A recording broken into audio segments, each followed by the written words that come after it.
जैसे ही छोटू अपने कमरे से लाइव था, चैट में फैंस अचानक लिखने लगे, भाग जा भाई, कुछ तो गड़बड़ है। उसे लगा मजाक कर रहे हैं, लेकिन कुछ ही पलों में जमीन हिलने लगी। घबराकर वह बालकनी पर गया और जो देखा उससे उसके पैरों तले जमीन खिसक गई। नीचे हजारों लोग पागलों की तरह भाग रहे थे। गाड़ियां टकरा रही थीं, लोग एक दूसरे को नोच रहे थे। एक औरत ने जब अपनी बच्ची को चुप कराना चाहा तो बच्ची ने पलटकर उसकी गर्दन ही काट डाली। छोटू की धड़कनें तेज हो गईं।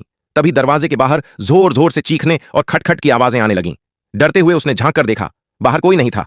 लगा कोई मजाक कर रहा है, लेकिन जैसे ही दरवाजा खोला उसका पड़ोसी दरार से अंदर घुस आया। बोला, भाई टॉयलेट खराब हो गया है, 2 मिनट लगेंगे। छोटू ने झिझकते हुए इजाजत दी, लेकिन तभी टीवी पर ब्रेकिंग न्यूज आई। एक जानलेवा वायरस पूरी दुनिया में फैल चुका है। संक्रमित इंसान सीधे ज़ॉम्बी बन जाता है और जिसे काटता है वो भी 3 मिनट में बदल जाता है। छोटू का दिल बैठ गया। उसे याद आया कि उसके पड़ोसी की गर्दन पर खून था। उसने झटपट ड्रॉर से चाकू निकाला और बोला, अब बस निकलो यहां से। तभी पड़ोसी की आंखें लाल हो गईं और उसका शरीर अजीब तरह से मुड़ने लगा। छोटू ने डर के मारे उसे धक्का देकर बाहर फेंक दिया और दरवाजा बंद कर लिया, लेकिन शोर ने पास के ज़ॉम्बियों को खींच लिया। पड़ोसी पर टूट पड़े और उसे 3 टुकड़ों में फाड़ डाला। सब शांत होते ही छोटू ने फ्रिज खींचकर दरवाजे के आगे लगा दिया। फिर मम्मी पापा को कॉल करने लगा, लेकिन कोई जवाब नहीं। करीब 1 घंटे बाद मां का मैसेज आया, हम ठीक हैं, फोन साइलेंट रखा है ताकि ज़ॉम्बी आवाज न सुने। अब छोटू ने खाना संभाल कर रखना शुरू किया। एक दिन का खाना 14 हिस्सों में बांटा।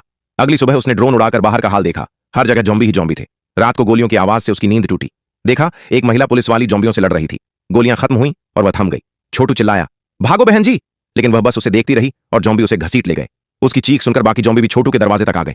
एक बड़ा ज़ॉम्बी दरवाजा तोड़कर अंदर घुस आया। छोटू ने फिर से फ्रिज लगाने की कोशिश की, पर अब वो बेकार था। वह भागकर बालकनी की ओर दौड़ा, लेकिन फिसलते हुए रेलिंग से लटक गया। किसी तरह वापस अंदर आया और दरवाजा बंद किया, बट अब उसका सारा खाना फ्रिज के साथ बर्बाद हो चुका था। भूख से बेहाल वह बैठा था कि मां की ओर से एक वॉइस मैसेज आया। नेटवर्क खराब था तो वह बालकनी में गया। जैसे ही मैसेज चला उसकी रूह कांप गई। मां बाप की चीखें, दर्द और फिर सन्नाटा। अब छोटू टूट गया, फूट फूट कर रोया। गुस्से में घर का सब कुछ तोड़ डाला। फिर खुद से कहा, अब बस, अब बदला लूंगा। उसने दरवाजा खोला और सामने जो भी ज़ॉम्बी था उस पर टूट पड़ा। आओ आओ सब आओ। लेकिन जैसे ही पूरी भीड़ उसकी ओर दौड़ी वो डर गया, भागने लगा, मगर दोनों ओर से रास्ता बंद था। लिफ्ट का बटन दबाया। जैसे ही लिफ्ट खुली ज़ॉम्बी पहले से उसमें थे। छोटू तुरंत पलटकर अपने रूम में भागा। उसी रात एक जोरदार धमाका हुआ और पूरी बिल्डिंग की बिजली चली गई।